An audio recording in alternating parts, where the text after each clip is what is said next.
Hi നമസ്കാരം. ഇന്ന് എനിക്ക് കിട്ടിയ വർക്ക് HFO ട്രാൻസ്ഫർ പമ്പിൻ്റെ ഫിൽറ്റർ ക്ലീനിങ് ആണ്. ഇപ്പോൾ ഒരാഴ്ചയായിട്ട് എനിക്ക് ഫിൽറ്റർ ക്ലീനിങ് ആണ് വർക്കായിട്ട് കിട്ടുന്നത്.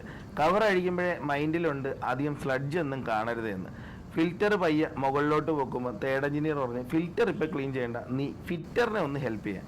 ഫിറ്റർ നോൺ റിട്ടേൺ വാൾ വഴിക്കുകയാണ്. പക്ഷേ നട്ട് ബോൾട്ടൊന്നും ലൂസ് ആവുന്നില്ല. കാരണം ത്രെഡ് ഫുള്ള് പെയിൻറ് കയറിയിരിക്കുകയാണ്. പിന്നെ ഒന്നും നോക്കിയില്ല, ഒരു ഹാക്സോ ബ്ലേഡ് രണ്ടായിട്ട് ഒടിച്ചിട്ട് ത്രെഡ് ക്ലീൻ ചെയ്യാൻ തുടങ്ങി. ഫുള്ള് ത്രെഡ് ക്ലീൻ ചെയ്തപ്പോൾ തന്നെ ഞാനും ഫിറ്ററും നല്ല രീതിയിൽ ടയേർഡായി. കാരണം എൻജിൻ റൂമിലെ ടെമ്പറേച്ചർ 50 ഡിഗ്രിക്ക് മുകളിലാണ്. നമ്മൾ ഡെക്കിൽ വന്ന് നല്ല ഫ്രഷ് എയറൊക്കെ കിട്ടിയപ്പോൾ ഒരു ആശ്വാസം കിട്ടി. അതിനുശേഷം രണ്ടാമത്തെ അറ്റംപ്റ്റിനായിട്ട് വീണ്ടും എൻജിൻ റൂമിൽ പോയി. നിങ്ങൾക്ക് കാണാൻ സാധിക്കും ആ കൺജസ്റ്റഡ് പ്ലേസിൽ ഫിറ്റർ ഇറങ്ങി പോകുന്നത്.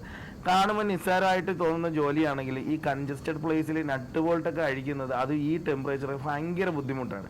ഞാൻ എൻ്റെ സൈഡിലുള്ള എല്ലാ നട്ട് ബോൾട്ടും അഴിച്ച് ലാസ്റ്റ് നട്ട് ബോൾട്ട് ഫിറ്റർ അഴിക്കുമ്പോൾ ഈ ലൈനിലുള്ള ഓയിൽ താഴേക്ക് വരാൻ തുടങ്ങി. ഞാൻ നേരെ ഒരു ട്രേ വെച്ച്, കാരണം ഇത് HFO ആയതുകൊണ്ട് തറയിലായാൽ തുടയ്ക്കാൻ നല്ല ബുദ്ധിമുട്ടാണ്.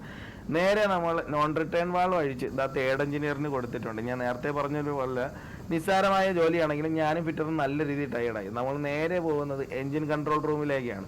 എഞ്ചിൻ കൺട്രോൾ റൂമിൽ ചെന്നപ്പോൾ ഓരോ വർക്ക് കഴിഞ്ഞതാ എഞ്ചിനീയേഴ്സ് എല്ലാം ഇരിക്കുന്നത് കാണാം. 4 മണി ആയതുകൊണ്ട് തന്നെ ഞാൻ ബാക്കി വർക്ക് മോട്ടർമാന് ഹാൻഡ് ഓവർ ചെയ്ത ശേഷം ഞാൻ റെസ്റ്റിലോട്ട് പോയി. അപ്പോൾ അടുത്തൊരു വീഡിയോയിൽ വീണ്ടും കാണാം. ബൈ.